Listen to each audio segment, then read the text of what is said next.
It was not a perfect one. Maraming mali. Baka may maraming krimen. Alam mo, gusto ko lang iiwan ito sa Pilipino. I would never have any other chance maybe in the future. That for all of the successes and mali o ano, I and I alone take full legal, moral responsibility. Yan ang iniiwan ko sa inyo. I am ready for your questions. Thank you. So, okay, so I assume, Attorney Panelo, Mr. Belgica, no more opening statement? I have, Your Honor, please. Okay, can we observe strictly 3 minutes? Yes, go ahead, sir. Thank you, Mr. Chair. I, Salvador Panelo, hereby depose state under oath that from July 2016 to October 2021, I was the Chief Presidential Legal Counsel of then President Rodrigo Duterte. From October 2018 to April 2020, I also served as Presidential Spokesperson of PRRD. As Chief Presidential Legal Counsel, I provided legal advice to PRRD on various matters and issued statements providing legal support for the actions of PRRD and his administration. As Presidential Spokesperson, I spoke on behalf of PRRD on matters of public interest, actions, policies, programs, official duties, and accomplishments of his administration. In connection with the Philippine War on Drugs, which is the subject of the investigation and aid of legislation of the Committee on Accountability of Public Officers and Investigation, or the Blue Ribbon Committee of the Senate of the Republic of the Philippines. I had no participation therein, apart from issuing statements on behalf of or in support of PRRD, or responding to queries from the media on statements from PRRD on the matter in my capacity as Chief Presidential Legal Counsel and Presidential Spokesperson.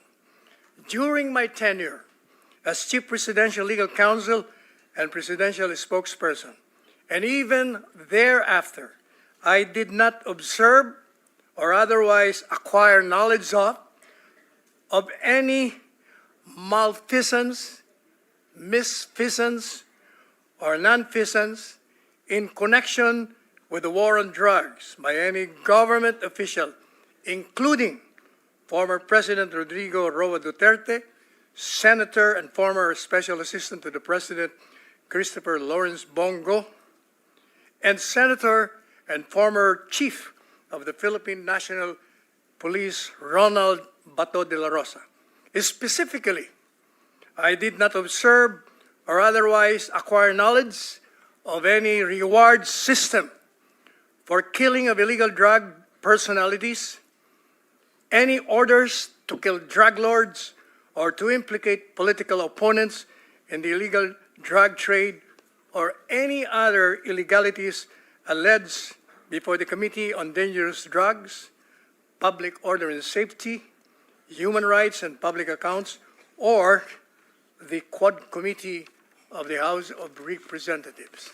From my point of view, Can you wind up, sir? yes, last paragraph. Okay, go ahead, sir. From my point of view, there was nothing illegal with PRRD's war on drugs because it was a legal and necessary response to the country's pervasive and destructive drug problem.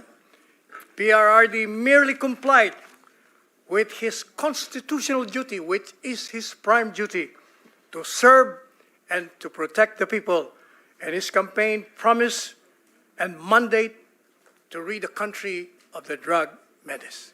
Salamat po, Thank sir. you. Yes. Thank you. At you submitted an affidavit then. Mr. Belgica, pero keep it within 3 minutes. Yes, sir. Thank you, Mr. Chairman. I am Greco Belgica, former Presidential Anti-Corruption Commission Chairman, and I am executing this sworn statement to comply with the directive of the Philippine Senate's Authority of Public Officers, an investigation subcommittee in relation to its motu proprio investigation in the aid of legislation on the Philippine war on illegal drugs. That President Duterte created the now defunct PACC through Executive Order Number 43, which was signed in October 4, 2017. That the PACC was created under the Office of the President to directly assist the President in investigating and or hearing administrative cases primarily involving graft and corruption against all presidential appointees as defined by Section 5 EO 43, and to perform such other duties as the President may direct. That on January 12, 2018, I was appointed as one of the 4 commissioners of the PACC and 1 chairman. Thereafter, in March 15, 2021, I was appointed as chairman of the PACC following the passing of my predecessor. And I left office at October 8, 2021, when I filed my certificate of candidacy to run in the election. That my previous position and function, as well as jurisdiction of PACC, did not extend to any investigations and operations on illegal drugs, but mainly focus on investigation over alleged graft and corrupt practices by presidential appointees within the executive branch of government. That paragraph A, section 5 of EO 40 define the scopes and jurisdiction of the PACC that states the Commission shall have the power on complaint or motu proprio and concurrency with the Office of the Ombudsman to hear, investigate, receive, gather, and evaluate evidences, intelligence reports, and information in administrative cases against all presidential appointees of the executive branch of government. Occupying the position of Assistant Regional Director or equivalent to the rank higher otherwise classified by salary grade 26 up, including the members of the Governing Board of Instrumentality. That consistent with Section 10 EO 43, complaints and cases filed or extended to PACC relating to possible violation of RA 92165 are immediately referred to PDEA, DOJ, PNP, NBI for proper investigation. That the best of my knowledge and recollection, all illegal drug-related matters outside PACC's jurisdiction were referred to these agencies. That outside from my previous official position in the PACC, the only involvement that I personally had with respect to the anti-illegal drug campaign of the government, before and after President Duterte is in my personal capacity as a minister of the gospel and founding chairman of the Yeshua Change Agents Organization.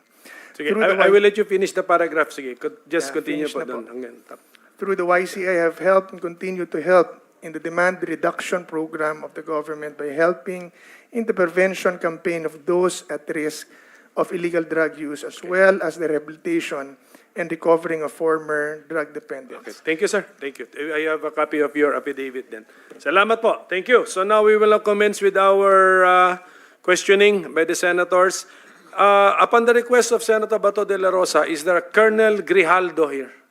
Colonel Grijaldo, upo po kayo dito kasama namin. Wala. I mean, Senator De La Rosa will be the one to introduce him maybe when he asks questions too, directed to Colonel Grijaldo. Okay, so, pursuant to our guidelines, we will now commence the questioning. We will have to start with our Senate officers. So I now recognize Senator Jinggoy Estrada. You have 10 minutes, sir. 10 minutes. Thank you. Thank you, Mr. Chair. Some questions addressed to the former President. Mr. President, kanina pa ho kayo tingin na tingin sa amin. Lagi kayo tumitingin sa kanan. Hindi ho kayo tumitingin sa kaliwa. Nagpapansinan na ba ho kayo ni Senator De Lima? Wala maganda dyan, dito lang. Anyway, Mr. Chair, to be serious, On a Yes, serious Mr. note, Chair, sir. and I think, I beg Senator the Jinggoy, Senator SP Pro Rizal, Tempore to lead us in setting the tone that this is not a laughing matter. I'm Yes, not, Salamat, I, Mr. I, Chair. I was not joking. I was just, para ma-lighten lang yung mood, Mr. Chair. I Anyway, was- on a serious note, Yes, okay. Mr. Continue. President, how do you assess the campaign against illegal drugs during your time, Mr. President? Do you consider it as a success, Mr. President? Mr. Senator, it is a continuing problem for the country and for the entire world. The drug problem is a very serious and pernicious, virulent